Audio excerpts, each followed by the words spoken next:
मान लेते हैं जो प्रिंसिपल है P और रेट ऑफ इंटरेस्ट है R%। ये रेट ऑफ इंटरेस्ट एनुअली नहीं यानी सालाना नहीं है। रेट ऑफ इंटरेस्ट जो है वो 6 महीने के अंतर में होता है। यानी टाइम अगर 1 ईयर का सोचा जाए और रेट ऑफ इंटरेस्ट अगर 6 महीने का हो, यानी 6 महीने के बाद रेट ऑफ इंटरेस्ट फिर से पड़ेगा R% की दर से, तो देखो साल में ये रेट ऑफ इंटरेस्ट कितनी बार पड़ा? एक साल में ये 2 बार पड़ेगा, 6 महीना फिर 6 महीना। क्लियर? हमेशा सवाल में जब पढ़ोगे तब ख्याल रखना कि रेट ऑफ इंटरेस्ट सालाना बोला जा रहा है कि रेट ऑफ इंटरेस्ट 6 महीने के अंतर में बोला जा रहा है। अगर सालाना बोला जा रहा है तब तो उसका फॉर्मूला तुमने अभी देखा था, A = P1 + R/100⁻n था। ठीक है, जहाँ पे आसानी से हम लोग मिक्स्ड धन निकाल सकते थे।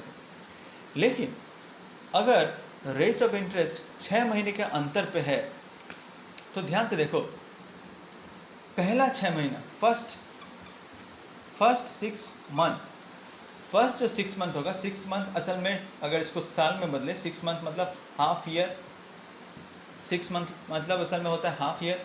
ठीक है, तो पहले जो 6 मंथ होगा उसमें जो ब्याज निकलेगा, उसमें जो तुम्हारा ब्याज निकलेगा वो निकलेगा P × R × T।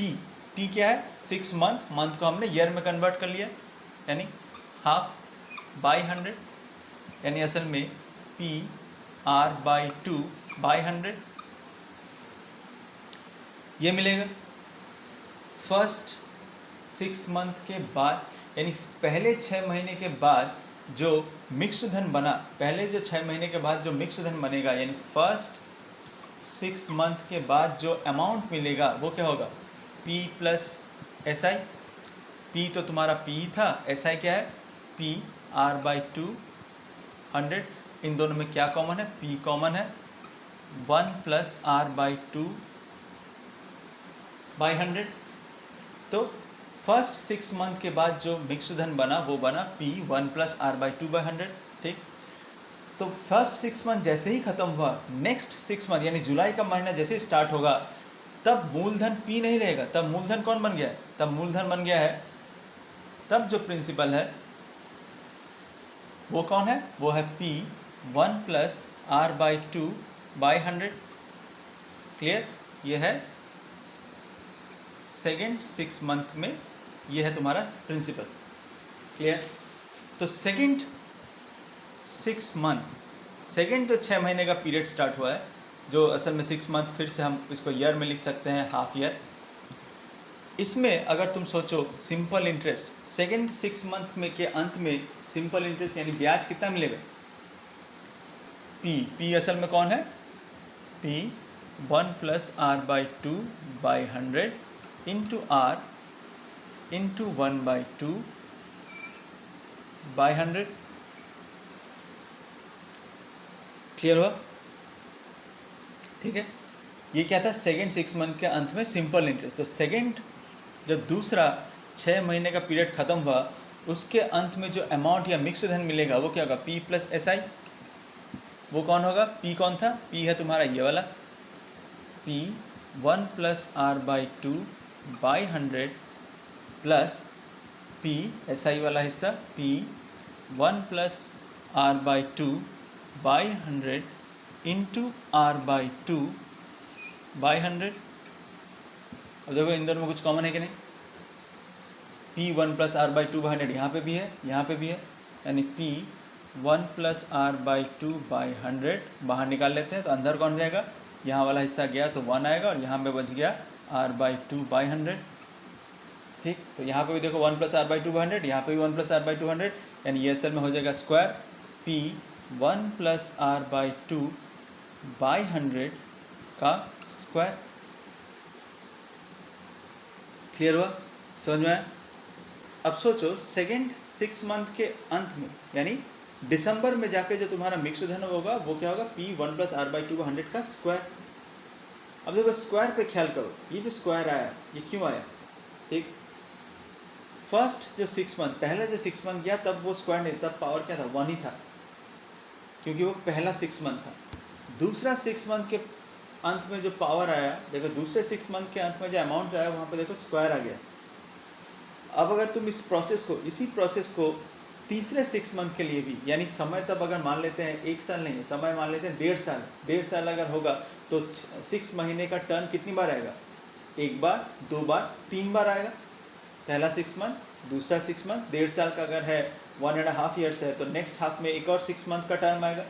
यानी उसमें ये जो अमाउंट निकला ये असल में बन जाएगा प्रिंसिपल थर्ड 6 मंथ के टर्म के लिए। तो यही प्रोसेस अगर तीसरी बार भी दोहराओ थर्ड 6 मंथ के लिए, तब तुम देखोगे यहाँ पे आ जाएगा क्यूब, यहाँ आ जाएगा cube, P1 plus R by 2/100 to the power cube आएगा। क्लियर हुआ? ठीक।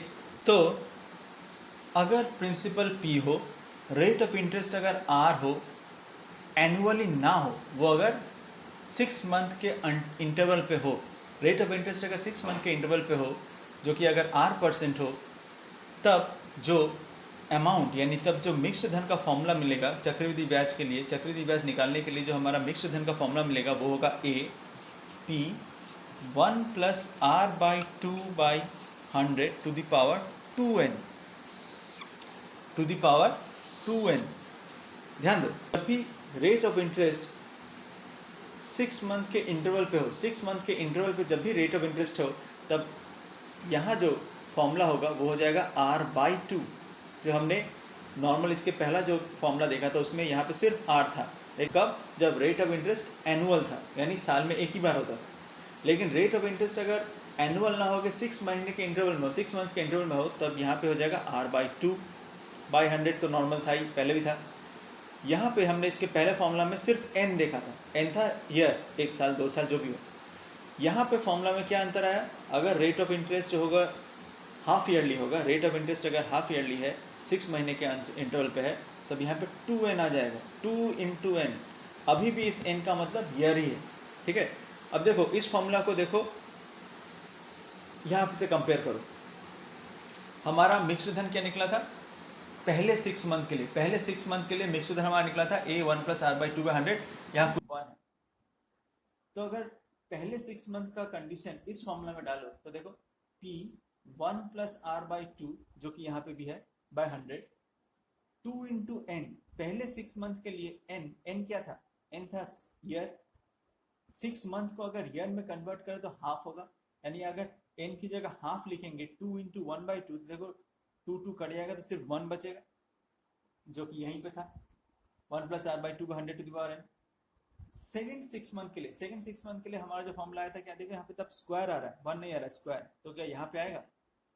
ध्यान से देखो P1 प्लस R बाई 2/100 तो ठीक है, 2 इंटू n। सेकेंड 6 मंथ के लिए, सेकेंड 6 मंथ का असल मतलब क्या है? हमने 1 साल कंप्लीट कर लिया, पहला 6 मंथ, दूसरा 6 मंथ, यानी n क्या हो गया? अब ये 6 प्लस 6 यानी 1, 6 प्लस 6 यानी 1 ईयर कंप्लीट हो गया।